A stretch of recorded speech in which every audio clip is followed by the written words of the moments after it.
This is Hanford, and though most people have never heard of it, this is probably the most toxic place in the entire Western Hemisphere. How is that possible, you ask? Well, this is basically where the nuclear age began.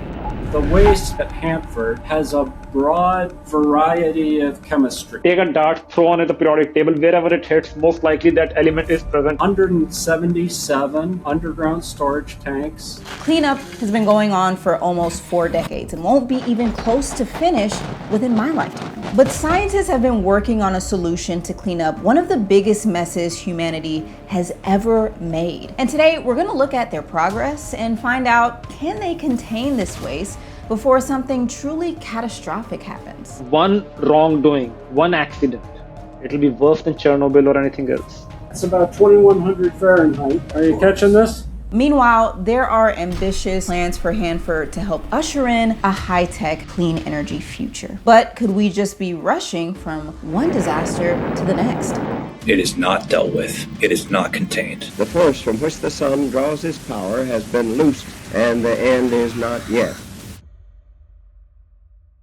In 1942, the US began a top-secret race to develop the world's first nuclear weapon, unleashing a technology that the world continues to fear. To create plutonium at unprecedented scale, the Manhattan Project needed to find a place with abundant water, a massive amount of electricity far from the coast to protect from enemy attack, but perhaps most importantly, it needed to be remote and unpopulated, because this mission was not only top secret, but incredibly hazardous.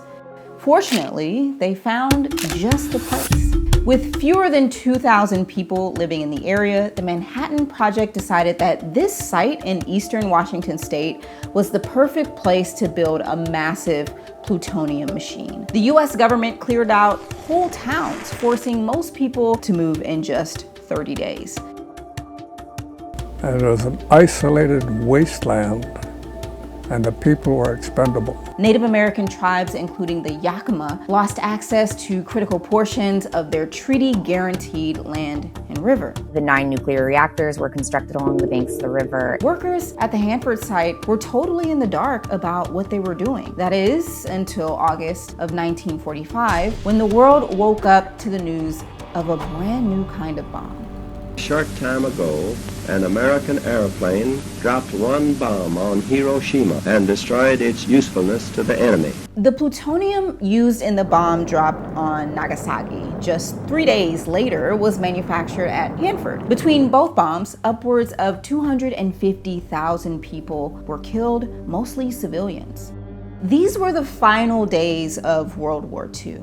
But for another several decades, we continued making and testing atomic bombs. And back in Washington state, a huge mess to clean up.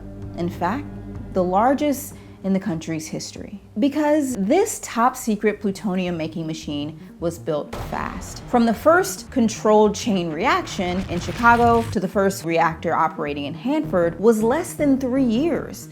Safeguards were blasted through, environmental protections thrown aside. During production of plutonium, they generated 56 million gallons of highly radioactive waste. There are 177 underground storage tanks. They are carbon steel tanks that were designed for a 20-year lifetime. And those tanks have started to corrode, and there are several that actually leak. And fast forward to today, and what was once a sparsely populated area is now home to more than 300,000 people. And further downstream, the Columbia flows past farms, fisheries, towns, and major cities, including the Portland, Vancouver area. One wrongdoing, one accident, whether intentional or unintentional. And now you are sitting at 56 million gallons of waste leaking out of the tanks and then killing everything what comes in its way. It'll be worse than Chernobyl or anything else. It'll be that bad. Experts have warned that a major accident, fire, earthquake, or explosion could cause a sudden release of radioactive material. But scientists think they may have found the solution. Now the question is, will they clean it up in time? That's where we decided, let's vitrify it. Let's convert this into glass. Vitrification basically means converting Hanford's dangerous liquid and sludge into solid glass. It will still be radioactive, but it will no longer be able to corrode through aging tanks and leak into groundwater. Biggest advantage of using glass in this case is its amorphous nature. There are no crystalline sites. There are no sites where the atoms you have to replace one to accommodate the other one. You throw in something, it will take in its structure. It's like a sponge, There's separate vitrification facilities. One facility for low activity waste, that one started up in October, and the high level waste vitrification facility, that will start up sometime in the near future. Currently, we're estimating somewhere in the ballpark of 40 years to complete the vitrification mission. But vitrification isn't the end of the story, because the mess at Hanford actually goes far beyond leaking tanks. We'll get to that story in a minute, but first, let's take a look at another technology that could transform the world and may once again prove more powerful than humans can handle.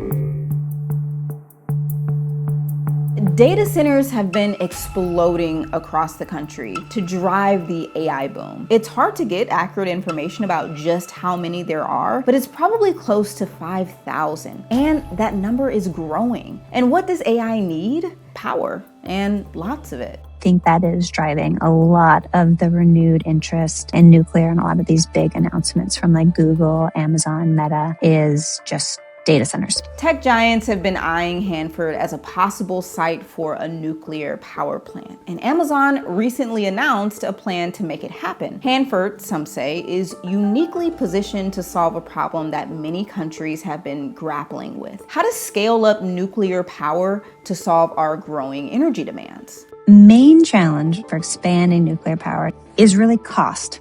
So it's a huge infrastructure project, billions of dollars. A lot of states in the US have deregulated their power markets. So that means that there's much more focus on profit. So building a huge capital intensive project is just very risky. The next generation of data centers won't just use a lot of power. Some could use as much electricity as entire towns, and they'll need it 24/7. So for tech companies, nuclear is looking like a pretty enticing option.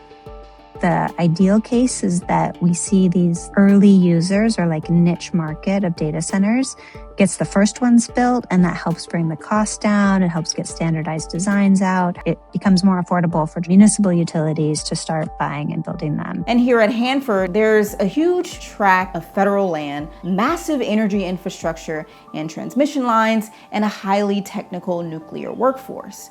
So could this still radioactive site be the perfect place to help build out our clean energy future? Some say no. Are cleanup decisions that are being made going to keep people safe, keep the river safe for as long as possible?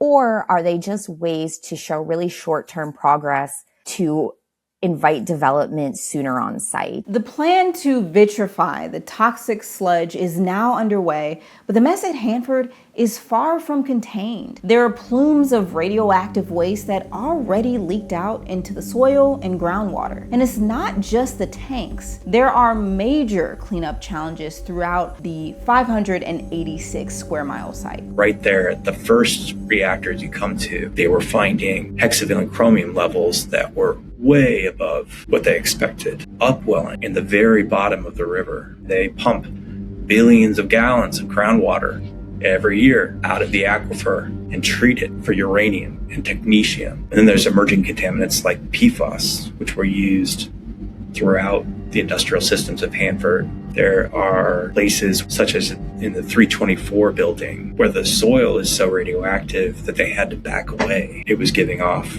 lethal radiation levels. And the Manhattan Project tossed all kinds of radioactive material into pits, some of which are still sitting there. One of those burial grounds is super close to the site of the proposed small modular nuclear reactors. And actually, there have been delays in remediation efforts because part of that burial ground is located under the Columbia Generating Station's parking lot. At the same time, there's a plume of radioactive tritium that flows into the area of the nuclear reactor that's operating. And that's where the new small modular nuclear reactors are being considered. When we think about bringing more workers on site or where these parking lots and roads will be placed, they do impact cleanup. So will further development stall remediation of the site? There is reason to be distrustful.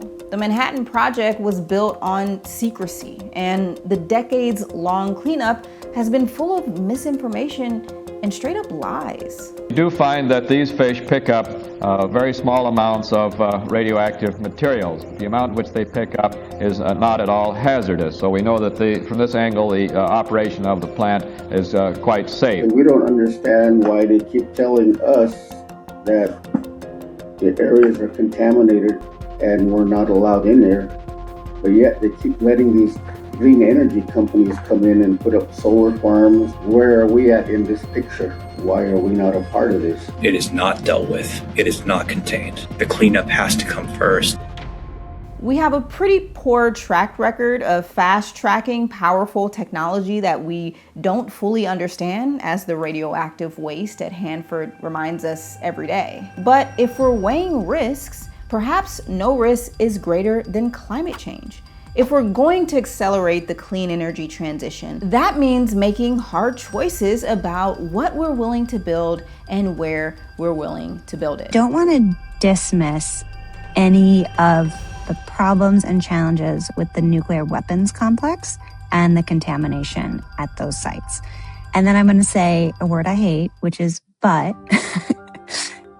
Nuclear weapons is very separate from nuclear power. Nuclear power is very clean and very safe and is being run very well in this country. You can have that balance of something that's, reliable, dispatchable power like nuclear, hydro, geothermal, and the really cheap but less reliable wind and solar. That combination gets you to the sort of most affordable, cleanest system fastest. And climate change is an urgent problem that requires us to move fast. So is Hanford the perfect place for nuclear development after all? Or is that not even our decision to make? You see, Hanford might not be the isolated wasteland that some see it as. Hanford is a paradox. On one side, it's the most contaminated site in the Western Hemisphere.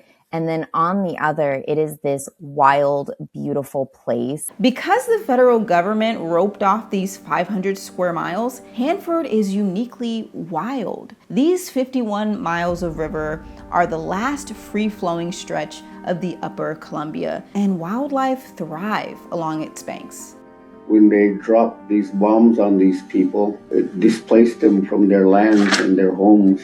But in a way, the same thing happened to us. When that Manhattan Project came in, we were displaced and we were never allowed to return. And so instead of repeating history, we really just need to take a step back and look at who those burdens are being placed on. Well, the Yakama Nation is 10,000 strong now. We need places to live. Well, we can go back in and homestead. I know the DOE and the federal government is going to fight that to the death. So I'm curious to hear what you think. Do you want to see nuclear power deployed more quickly across the US? And how do you feel about AI helping to drive this shift? But as far as Hanford goes, I'm not sure myself or anyone else is in the position to answer that question of whether or not development happens here, because the Yakama still have treaty rights to use this land. So I'll let the late Russell Jim have the last word. If you would clean up the place to comply with the Treaty of 1855, we'd protect all future generations, not just the Yakama.